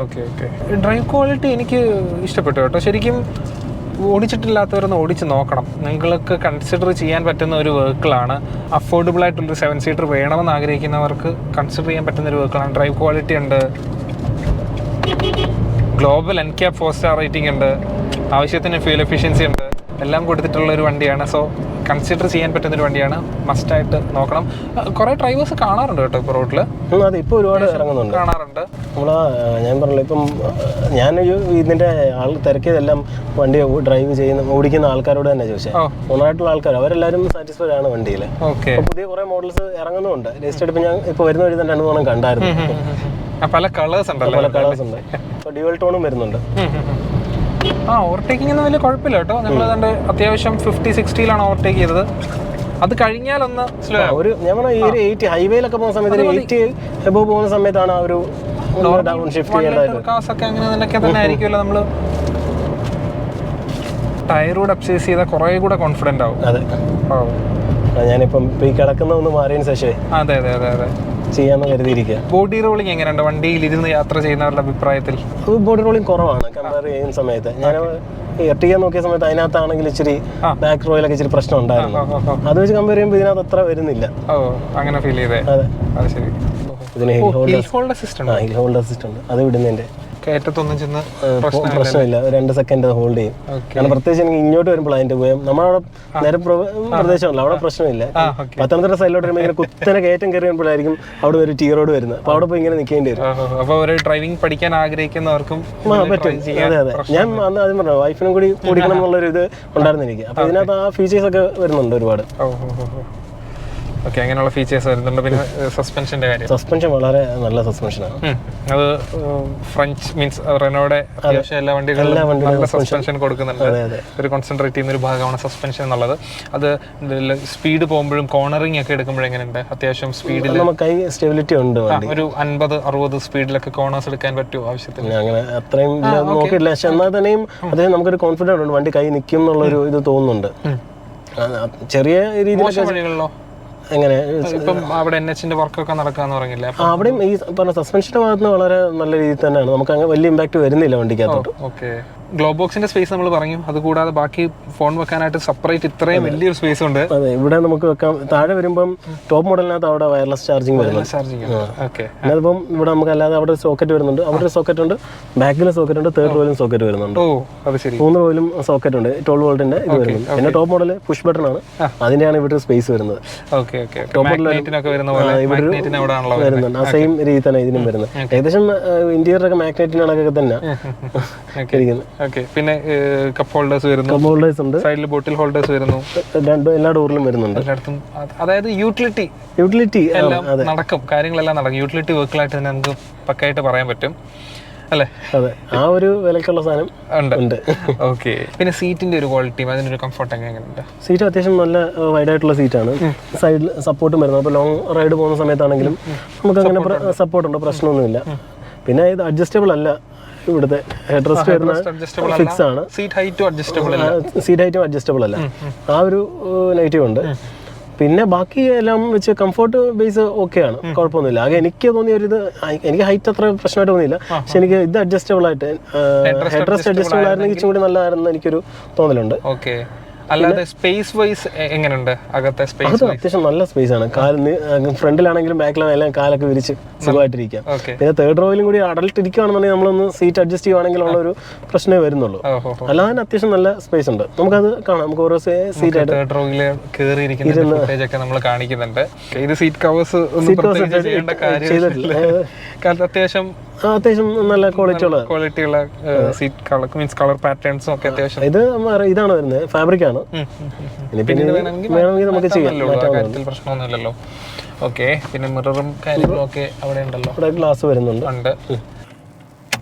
ഓക്കെ, പിന്നെ എനിക്ക് ഫീൽ ചെയ്ത വേറൊരു കാര്യം എന്ന് വെച്ച് കഴിഞ്ഞാൽ, നമ്മൾ മറ്റുള്ള വണ്ടികളൊക്കെ കീ ഓഫ് ചെയ്യുമ്പോൾ തന്നെ ഓട്ടോമാറ്റിക്കലി അൺലോക്ക് ആവും. പക്ഷെ നമ്മൾ ഇത് മാനുവലി നമ്മൾ അൺലോക്ക് ചെയ്യേണ്ടതായിട്ടുണ്ട്. നമ്മുടെ ഫ്രണ്ടിലത്തെ സീറ്റ് ബാക്കിലോട്ട് ചരിക്കുന്ന പോലെ തന്നെ നമുക്ക് ഈ സീറ്റും അതുപോലെ തന്നെ ഫുള്ളായിട്ട് ബാക്കിലേക്ക് അത്രയും ചാരി കിടക്കാം അല്ലേ? അതെ, നമുക്ക് മാക്സിമം ഈ ഒരു ലെവൽ വരെ ഇത് ചെയ്യാൻ പറ്റും. ഇതുപോലെ തന്നെ ബാക്കിലത്തെ ഈ 2 സീറ്റ് നമുക്ക് മാക്സിമം ബാക്കിലേക്ക് ഇടാൻ പറ്റും. ലോങ് പോകുന്ന സമയത്തൊക്കെ അത് ഒരുപാട് ബാക്കിലിരിക്കുന്നവർക്കും കംഫർട്ടായിട്ടിരിക്കാം. ഫ്രണ്ടിലിരിക്കുന്നവർ മാത്രം കിടന്നാൽ പോരല്ലോ, ബാക്കി ഇരിക്കുന്നവർക്കും കിടക്കണം. ഓക്കെ, ഇനി ബാക്കിലത്തെ സീറ്റ് തേർഡ് റോ ഒന്ന് കാണിക്കാം. വലിയ എഫേർട്ടാണോ ശരിക്കും തേർഡ് റോയിലോട്ട് കയറുന്നത്? ഇല്ല, പാടില്ല. ഇത് നമുക്ക് ഫുള്ളായിട്ട് മടക്കാൻ സുഖമായിട്ട് അകത്തോട്ട് കയറാനും പറ്റും. ഭയങ്കര സിമ്പിൾ ആണ്. ബാക്കിൽ ആംറസ്റ്റ് മീൻസ് ഹെഡ് റെസ്റ്റിന് അഡ്ജസ്റ്റബിൾ ഹൈറ്റ് അഡ്ജസ്റ്റ്മെന്റ് ഉണ്ട്. തേർഡ് റോയിലും ഉണ്ട്. അതെ, ഫസ്റ്റ് റോയിൽ മാത്രമേ ഉള്ളൂ ഇല്ലാത്തത്. ഇല്ലാതിരിക്കാൻ പറ്റും. നോക്കാം, ഇത് കിഡ്സിന് മാത്രമല്ലല്ലോ, അഡൾട്ടിനും ഇരിക്കാം. പക്ഷെ ലോങ് പോകുന്ന സമയത്ത് കാരണം തൈ സപ്പോർട്ടും കാര്യങ്ങളൊന്നും ഇല്ലാത്തത് കൊണ്ടുള്ളൊരു ബുദ്ധിമുട്ടായി. ഒരാൾ തന്നെ ഇരിക്കുകയാണെങ്കിൽ പിന്നെ കുഴപ്പമില്ല, ഇരിക്കാം. ഓക്കെ, ഇത് ശരിക്കും ഭയങ്കര കംഫർട്ടാണ് കേട്ടോ. അതെ, ഈ സീറ്റ് ഇപ്പം മാക്സിമം ബാക്കിലോട്ടാണ്. ഇത് നമുക്ക് ഇനിയും മുമ്പോട്ട് നീക്കാം. മുമ്പോട്ട് നീക്കാൻ ഇച്ചിരി കൂടി നമുക്ക് കാല് നീട്ടി വെച്ചിരിക്കാൻ കഴിയും. ഓ, അങ്ങനെ ഒരു കാര്യം. അതെ, ഇതിപ്പോൾ മാക്സിമം ഇട്ടിട്ട് എനിക്ക് കാല് മുട്ടുന്നില്ല ഫ്രണ്ടിൽ, ജസ്റ്റ് ഇങ്ങനെ നിൽക്കുക. ഞാൻ 5'8" ആണ് എൻ്റെ ഹൈറ്റ് വരുന്നത്. ഓക്കെ, അപ്പം എനിക്കാണ്ട് ഇത്രയും ഈ ഒരു കൈ കയറുന്ന ഗ്യാപ്പ് ഉണ്ട് ഇവിടെ. ഇനി ഇത് ഫ്രണ്ടിലോട്ട് നീക്കി കഴിഞ്ഞാൽ അത്യാവശ്യം സ്പേസ് കിട്ടും. അഡ്ജസ്റ്റ് ചെയ്തിട്ട് കഴിഞ്ഞാൽ 7 പേർക്ക് ഇരിക്കാം. നിങ്ങൾ വേറൊരു കാര്യം കൂടെ നോക്കണം, ഹെഡ് സ്പേസ് നോക്കി കണ്ടോ, നല്ല അത്രയും കൂടെ ബാക്കി കിടപ്പുണ്ട്. അതെ, തേർഡ് റോയില് തല മുട്ടിയൊന്നുമല്ല ഇരിക്കുന്നത്. ഓക്കെ, ഇവിടുന്ന് ഒരു ചരിവ് കൊടുത്തിരിക്കുന്നുണ്ടോ? ഇത് കാരണമാണ് അകത്ത് ഹെഡ് സ്പേസ് ഒരു പ്രശ്നമല്ലാത്ത തോന്നുന്നത്. പിന്നെ ഇറങ്ങാനാണെങ്കിൽ നമുക്ക് എളുപ്പമാണ്. ഇതിൻ്റെ അകത്ത് ഫുള്ളായിട്ട് ഇത് ഫോൾഡ് ആവുന്നതുകൊണ്ട് തന്നെ ഇങ്ങനെ ഇത്രയും സ്പേസ് നമുക്ക് ഇറങ്ങാനാണെങ്കിലും സൗകര്യമായിട്ട് ഇറങ്ങാം, തട്ടത്തൊന്നുമില്ല. ഇല്ല, third row AC, second row AC ഇവിടെ പില്ലേഴ്സിലാണ് വന്നിരിക്കുന്നത്, അതെല്ലാം വന്നിരിക്കുന്നു. പിന്നെ LEDs ആണ് ഫുൾ ലൈറ്റ്സും. അതെ, എല്ലാം ക്യാബിൻ ലൈറ്റ്സ് എല്ലാം LED ആണ് വന്നിരിക്കുന്നത്. ഇനിയിപ്പം നമുക്ക് അറിയേണ്ടത് സർവീസ് കോസ്റ്റുകളും മെയിൻ്റെനൻസിനെ പറ്റിയും ഒക്കെയാണ് നമുക്ക് അറിയാനുള്ളത്. അതൊക്കെ നമുക്ക് പുറത്ത് പോയി ചോദിക്കാം. ഓക്കെ. പിന്നെ ബ്ലാക്ക് കളർ ഒരു പ്രത്യേക ഭംഗിയാണല്ലേ, മറ്റേ ഏത് കളേഴ്സിനെക്കാട്ടിലും ഭയങ്കര ഭംഗിയാണ്. പക്ഷേ മെയിൻറ്റെയിൻ ചെയ്യാൻ ഭയങ്കര പാടുമാണ്. അതെങ്ങനെയുണ്ട്? ഇപ്പം ഞാൻ വാഷ് ചെയ്തുകൊണ്ടെന്ന് നമ്മളിപ്പോൾ മഴ പെയ്തപ്പോഴത്തേക്കും മൊത്തം ഈ കോലമായിട്ടുണ്ട്. ഓക്കെ, മെയിൻറ്റെയിൻ ചെയ്യാൻ ഇച്ചിരി പാടാണ്. കോട്ടിങ് എന്തെങ്കിലും ചെയ്തിട്ടില്ല, ചെയ്യണമെന്ന് വിചാരിച്ചിരിക്കുന്നു. ഓക്കെ, കാരണം കഴുകി അങ്ങോട്ട് ഇട്ട് കഴിഞ്ഞാൽ കാണാൻ ഭയങ്കര ഭംഗിയാണ്, ഇങ്ങനെ നോക്കി നിൽക്കുന്നു ബ്ലാക്ക് കളർ. ശരിയാണ്. ഓക്കെ, ഇനി നമുക്ക് ഇതിൻ്റെ മെയിൻ്റെനൻസ് ആൻഡ് സർവീസിനെ പറ്റി അറിയണം. അതായത് സർവീസ് കോസ്റ്റ് ഒക്കെ റെനോയ്ക്ക് കുറച്ച് ശോകമാണ് അല്ലേ, ആണോ? ഞാൻ ഫസ്റ്റ് സർവീസിന് പേയ്മെൻ്റ് ഒന്നും ആയിട്ടില്ല. ഓക്കെ, 1 ഇയറിലാണ് വരുന്നത് എൻ്റെ സർവീസ്. പക്ഷേ കിലോമീറ്റർ കൂടുതൽ ഓടിയോണ്ട് തന്നെ എനിക്കൊന്ന് 6ാമത്തെ മാസം ഞാൻ സെക്കൻഡ് സർവീസ് ചെയ്തു. ഞാൻ അന്നേരം മറ്റേ ഇവരുടെ ഒരു പ്ലാൻ എടുത്തിട്ടുണ്ടായിരുന്നു. 3 സർവീസ് ഒരുമിച്ച് പേയ്മെൻറ്റ് മുൻകൂറായിട്ട് അടയ്ക്കുന്ന ഒരു പരിപാടി ഉണ്ടായിരുന്നു. അതിനുകൊണ്ട് 11,500 രൂപ ആയിട്ടുള്ളൂ. അത് അടച്ചപ്പോഴേക്കും ഇനിയിപ്പം 2 സർവീസും കൂടി എനിക്ക് ഫ്രീ ആയിട്ട് ചെയ്യാൻ പറ്റും, പേയ്മെൻ്റ് ഒന്നും ഇല്ലാതെ. പാക്കേജ് എടുത്തിട്ടുണ്ടായിരുന്നു. അപ്പോൾ പാക്കേജ് എടുത്തുകൊണ്ട് തന്നെ ആദ്യത്തേനും ഒന്നും ആയിട്ടില്ല. മൊത്തത്തിൽ എനിക്ക് ഒരു 3 സർവീസിനും കൂടി 11,500 ആയിട്ടുള്ളൂ. 2 കൂടി ചെയ്യാനുണ്ട്, അതിനും പേയ്മെൻ്റ് ഒന്നും ആവത്തില്ല. ഇല്ല. ഓക്കെ, അപ്പം വേറെ ഡ്രൈവർ യൂസേഴ്സിനെ അറിയാമോ നിങ്ങൾക്ക്? അങ്ങനെ ഗ്രൂപ്പോ അങ്ങനെ എന്തെങ്കിലും ഇല്ല, ഒന്നുമില്ല. ഓക്കെ, അപ്പം ഞാനാകെ നമ്മൾ നോക്കിയത് യൂട്യൂബിനകത്ത് റിവ്യൂസും കാര്യങ്ങളൊക്കെ നോക്കിയിട്ടായിരുന്നു. ബ്രോ ആയി പറഞ്ഞ 3 കൊല്ലം മുമ്പുള്ളത് ആണ് ഞാൻ ആദ്യം കാണുന്ന വീഡിയോ. കാരണം ഞാൻ വണ്ടിയെ കുറിച്ച് ആദ്യം നോക്കിയ സമയത്ത് ഭയങ്കര നെഗറ്റീവ് ആയിരുന്നു. ഈ ഓടിച്ച ആൾക്കാരെക്കാട്ടിലും കൂടുതൽ ചോദിക്കല്ലോ നമ്മൾ എന്നെ വണ്ടി എങ്ങനെ ഉണ്ടെന്ന് ചോദിക്കുമ്പോൾ എല്ലാവരും ഭയങ്കര നെഗറ്റീവ് ആയിരുന്നു വണ്ടിയെ കുറിച്ച് പറഞ്ഞത്. അപ്പം ഞാനിങ്ങനെ ആദ്യം ഇച്ചിരി മടിച്ചായിരുന്നു വണ്ടി എടുക്കാൻ. പിന്നെ യൂട്യൂബിൽ നോക്കി, അപ്പോൾ റിവ്യൂസ് ഒക്കെ നല്ല റിവ്യൂസ് ആണ്. ഉപയോഗിക്കുന്നവരോട് ചോദിച്ചോ? പിന്നെ നമുക്ക് നമ്മുടെ ഷോപ്പാണ്, അപ്പം ടൗണിൽ തന്നെ എപ്പോഴും ഉണ്ട്. ഷോപ്പിന്റെ പേരാണോ? അതെ, ഷോപ്പിന്റെ പേര് എഴുതിയേക്കുന്നത് കെനീസ പീരിയഡാണ് ഷോപ്പിന്റെ പേര്. ഓക്കെ, അപ്പോൾ നമ്മളിങ്ങനെ അവിടെ ഓടിക്കുന്ന ആൾക്കാരുണ്ട്, അവിടെ കൊണ്ട് വണ്ടി പാർക്ക് ചെയ്യുമ്പോൾ ആൾക്കാരെ കാണുമ്പോൾ ഞാൻ പോയി ചോദിക്കും എങ്ങനെ ഉണ്ട് വണ്ടി. അങ്ങനെ ഒരു 3 പേരോട് ഞാൻ ചോദിച്ചിട്ടുണ്ട്. ഈ 3 പേരും നല്ല അഭിപ്രായമായിരുന്നു. ഇപ്പൊ ചുരുക്കി പറഞ്ഞ് സിനിമയുടെ റിവ്യൂ ഒക്കെ ചോദിക്കുന്ന പോലെ സിനിമ കണ്ടവർക്ക് ഇഷ്ടപ്പെട്ടെങ്കിലും കാണാത്തവർക്ക് ഇഷ്ടപ്പെട്ടിട്ടില്ല. അതെ, അതുപോലെ തന്നെയാണ്. അതെ, ഓക്കെ.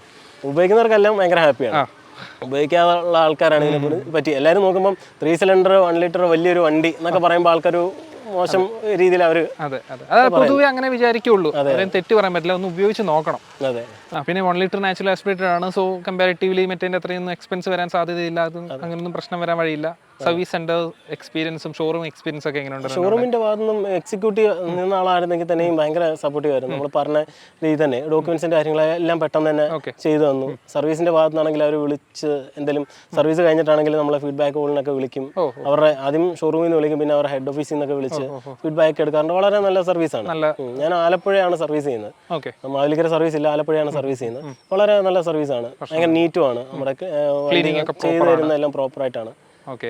സാറ്റിസ്ഫൈഡ് ആണ്. ഓക്കെ, ഇനി സാറ്റിസ്ഫൈഡ് അല്ലാത്ത കാര്യങ്ങൾ എന്തെങ്കിലുമൊക്കെ കാണുമല്ലോ ഈ വണ്ടിയിൽ? സാറ്റിസ്ഫൈഡ് അല്ലാത്തതായിട്ട് അങ്ങനെ എനിക്ക് ഇതുവരെ, കാരണം ഈ 1 ഇയർ ആവുന്നേ ഉള്ളൂ, ഇതുവരെ എനിക്ക് അങ്ങനെ ഒന്നും പ്രത്യേകിച്ച് ഫീൽ ചെയ്തിട്ടില്ല.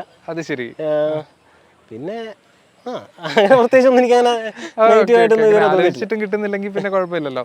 ഓക്കെ, അപ്പം നെഗറ്റീവ് അങ്ങനെ പ്രത്യേകിച്ച് ഒന്നും പറയാനില്ല. ഇല്ല, കാരണം എന്റെ ഉപയോഗത്തിന് വണ്ടി ഓക്കെയാണ്. അതെ, ഞാൻ പ്രത്യേകിച്ച് കുത്തി ഒന്നും ചോദിച്ച് നെഗറ്റീവുകളൊന്നും ചോദിക്കേണ്ട ആവശ്യമില്ല വെറുതെ.